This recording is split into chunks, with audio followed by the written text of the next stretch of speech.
SmackDown took place tonight in Fort Worth, Texas, and it was a Black Friday for the WWE as the annual post WrestleMania cuts happened today. I'm sure it was a very somber afternoon backstage at SmackDown as the talent first heard of the releases.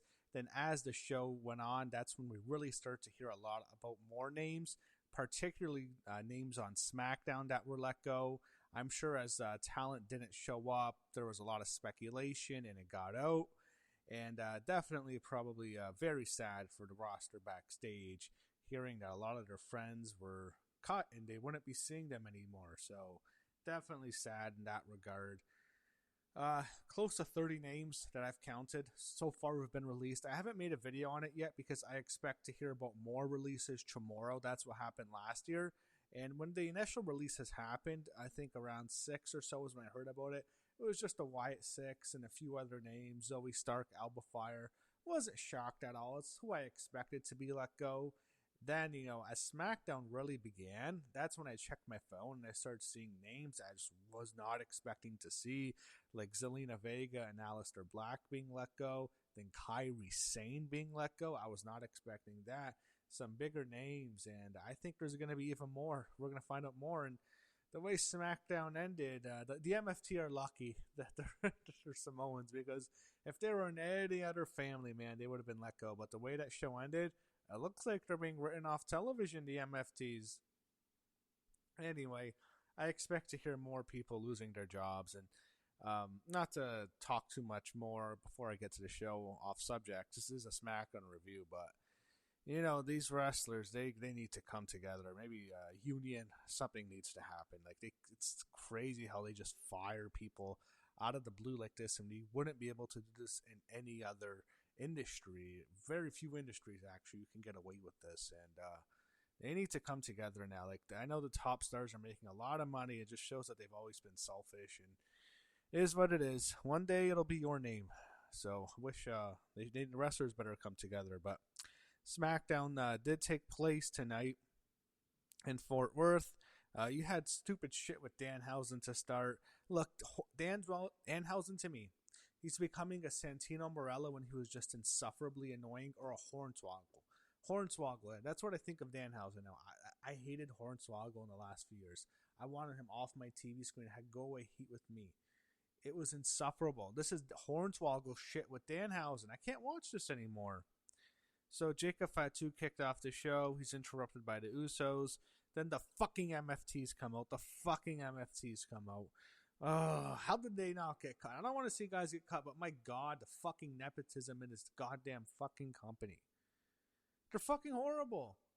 But, Solo Sikoa, his brothers are the Usos. His cousin is Roman Reigns. His cousin is also The Rock, Dwayne Johnson, on the board of TKO, so they're protected. But just such fucking nepotism. If they have to keep them, like, if they're just untouchable because of their family, can you at least not put them on TV? Send them down to NXT so we don't have to see them on the main roster. Because it just kills SmackDown. One of the biggest problems with SmackDown every week is Solo Sikoa, and you have guys like the Motor City Machine Guns who get cut. It's like, imagine if they were going out there at Fraxium, tearing the host down on SmackDown every few weeks, having great matches. They would have gotten over, but Solo Sikoa has to he's like 6 segments every fucking week on this 3-hour show. He's so terrible. I can't watch this. I'm just going to skip this. I can't watch Solo Sikoa. I don't give a fuck about this opening shit. So we head backstage. Here's 2 women I like, or 3 women I like. Kathy Kelly interviewing Julia and Kiana James. Julia looking good tonight, have to say. They're teasing tension between Julia and Kiana to give Kiana a push. Julia looked upset that she was left off WrestleMania. Bad acting, I thought, by Julia and Kiana here, unfortunately. I hope Julia doesn't check her phone somewhere. I just have a bad feeling with the people who've been cut. Like, nothing would surprise me anymore, especially someone low on the totem pole like her right now. She lost her belt, which we'll get to. And also with these new call-ups for the women, don't check your phone tomorrow, Julia, please. Tiffany Stratton was out next. Then Julia was out to no reaction with Kiana James. We get the Women's United States Championship on the line. Julia against Tiffany Stratton. They're having a physical match, like they're pissed off that they were both left off WrestleMania. Tiffany, I thought, did well, as did Julia. Eventually, Tiffany pinned her after the prettiest moonsault ever. It's all done to build up Kiana James. That's why they set up this pairing. They had no real intention of ever pushing Julia. They just want to push Kiana James. They see her as a star, and they're just using Julia to get Kiana over. And I don't see much in Kiana at all. I really don't think she offers much. I don't see it. But they want to push her. So, yeah. Julia, please do not answer your phone tomorrow. Maybe you should. You can just go work for AEW. Like, really. I know people don't like to hear this who might be listening to this video. They'll do a better job with Julia than WWE, and she'll fit better there. It's just not working. It's sad. I really had high expectations for her.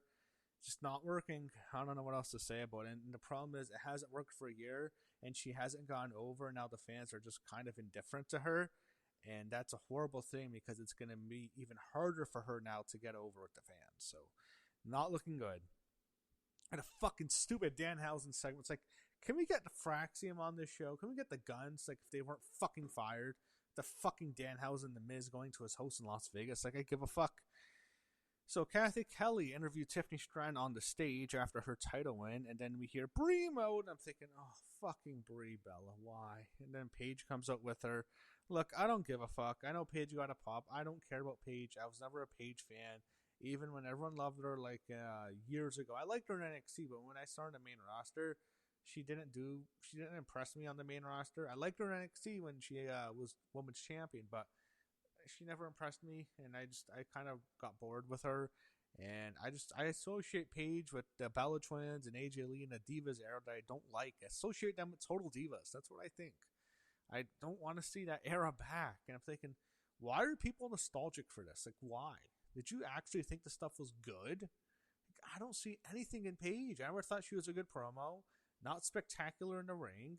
You know, in her AEW run as Saraya, she didn't do much at all.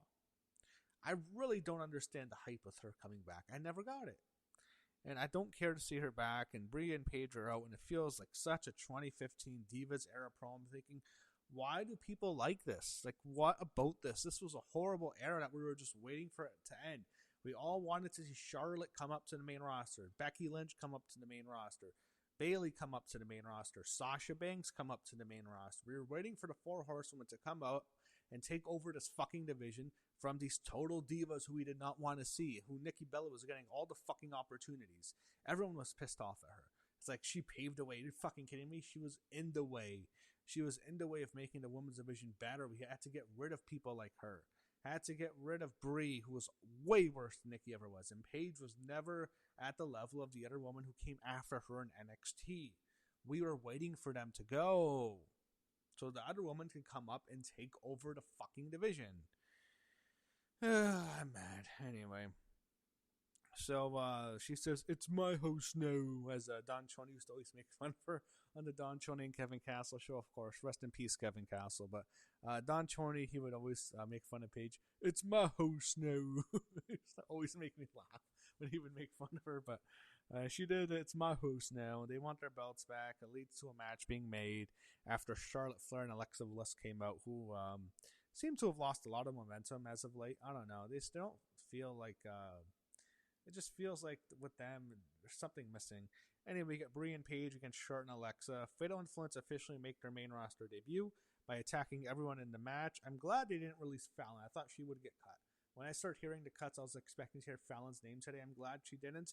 Lainey Reed's up to the main roster way too soon. I don't think much of her at all. I don't see really much in Lainey. But I'm happy for Fallon that she didn't get cut. Never been a big JC fan if you watch my NXT reviews. We'll see if Triple H loves JC Jane the way Shawn Michaels does. And it also annoys me. Blake Monroe's coming to the main roster. That's good. I'm happy to see her, and it's better to have her away from Shawn Michaels. But Shawn Michaels is a fucking idiot. He's a stupid fucking booker. He had JC Jane as his champion when he could have had Blake Monroe. He pushed JC Jane as the NXT Women's Champion over when he could have given that spot to Blake Monroe as the top heel. Fucking stupid booker. Ugh, fucking idiot. Man. I'm mad today. I'm pissed off. They fired so many people. And it's like, it feels like I'm in 2020, 2021, that type of time when they fucking released half the roster. It's like, oh, get rid of the old man. He's the issue. Yeah, same people are fucking worse. TKO was more evil than Vince McMahon. Fuck TKO. Wish they were dead. Fuck them. Anyway. So Fatal Influence attacked everyone. They laid everyone out. They gave Alexa their finisher, double team finisher. Fallon and Laney did. All I thought watching Laney is Jasmine Nix's boyfriend, man. She should dump that loser. He cost her everything. This could be her spot right now. Anyway, we got a Royce Keys video package. Cody Rhodes was out next. He got a bit of a mixed reaction. Randy wasn't there tonight. This was a brief promo. Oh, fucking MFTs. I can't watch. The MFTs are backstage. Solo has no fucking charisma, no personality, so boring, unenthusiastic, terrible. Fire him. Damian Priest was out next with R-Truth, and he had Priest and Truth against two of the MFTs. Champions retained. I fast forward. I can't watch the MFTs anymore. Miz and Danhausen segment. Stupid Vince McMahon era comedy. Fucking hornswoggle bullshit. Fuck Danhausen. I hate him. I hate Danhausen. We got Trick and Lil Yachty heading to the ring with the fucking Gingerbread Man. Trick celebrates Gingerbread. Gingerbread Man attacks Trick and Lil Yachty. Turns out to be Sami Zayn. Kathy Kelly interviews Royce Keys as he was admiring the Andre Trophy that he won last week after winning the Andre the Giant Memorial Battle Royal. That's the last time we will see that trophy again until next year. And Solo interrupted him for his 11th segment of the night. Like, this was the Solo Sikoa show. Why? I know. Why am I asking why? I know why he gets TV time, but it's so fucking nepotism to the fucking core. Oh, get him off my TV. He had a stupid Danhausen entrance. Danhausen and Miz. Danhausen won. I can't watch it. Blake Monroe is coming to SmackDown, so Shawn Michaels, you're a stupid fucking booker in NXT. You're one of the worst bookers. You're a moron. You're so stupid. What the fuck's wrong with you? You had Blake Monroe for a year. You didn't give her the NXT Women's Championship. Why didn't you push her to the moon? Like, the way you pushed Stephanie Vaquer last year is how you should have used Blake Monroe. It was NXT really, for a portion last year, became the Stephanie Vaquer show. Why wasn't it the Blake Monroe show? Instead, he wanted to push JC Jane. What a stupid fucking booker. You just lost Blake Monroe. You don't have much left in that women's division now, Sean. Sol Ruka's gone. She's on the main roster. Blake Monroe's gone. Fit Influence, JC Found, Laney are all gone. I don't know how much longer you're going to have Kalani or Jada or Lola. Lola's a champ now. You're stupid. You're a moron. Just an awful booker. And we've got Blake Monroe's coming to SmackDown. Rhea Ripley was out next. She's introed by Fate Influence, and they're just getting massive heat here. And I was surprised. I'm thinking, do these people watch NXT? And maybe they're upset with Shawn Michaels' booking, and they're booing them because Shawn pushed JC Jane to the moon for the last year. Maybe that's why. I'd like to think that. But for whatever reason, Fatal Influence was getting massive, and I mean massive fucking heat. I don't know what to compare it to. It's almost I was thinking it's so bad, it almost reminded me of like Roman Reigns when he was a babyface after he beat The Undertaker 9 years ago on that Raw after Mania. Like, that's what I was thinking. Like, it was so many boos. Maybe John Cena at the Hammerstein Ballroom show, where I've seen someone get this kind of heat before. Yeah, maybe Hulk Hogan on that Netflix show, that Raw debut, which I reviewed the Hogan documentary. Go watch it. It's on my channel. I don't know. This is insane, the kind of heat they were getting. They were just getting booed out of the building. It's not even like, the Dominic Mysterio type of heat where it's kind of just a gimmick. I mean, they hated Fatal Influence. And this was holy shit type of heat, really. Rhea challenges them, and it sets up JC and Rhea. And it's a good thing Shawn Michaels wasn't booking this, because he would have had JC Jane pin Rhea Ripley. So we have Rhea Ripley against JC Jane. The Fireflies were out in this match. It was after the Wyatt Six were released. On the same day, they had the Fireflies out, maybe in tribute to them, or they were just bored. I don't know. Why were you booing JC Jane and Fatal Influence so much just to not care about this match? But Fallon and Laney attack Rhea, causing a disqualification. Then they lay her out. Jacob met with the Usos backstage to tell him they have his back. He doesn't want them to support him. Rhea talks to Charlotte Flair and Alexa Bliss, who are in the trainer's room. Rhea and Charlotte still don't like each other, but Alexa was talking to Rhea. I guess we're getting a 6-women's tag, probably on SmackDown. I don't think they'll do it at Backlash, probably just SmackDown. Brock Lesnar's career retrospective, the same one they aired on Raw. It was well done. It was with the I Walk Alone song by Disturbed, I believe. Really well done. Then he had Solo Sikoa next. Yeah. Then Ricky. Then we got a promo saying Ricky Saints is coming to SmackDown. So NXT, man, they're losing everyone. It's like a totally different roster now in NXT.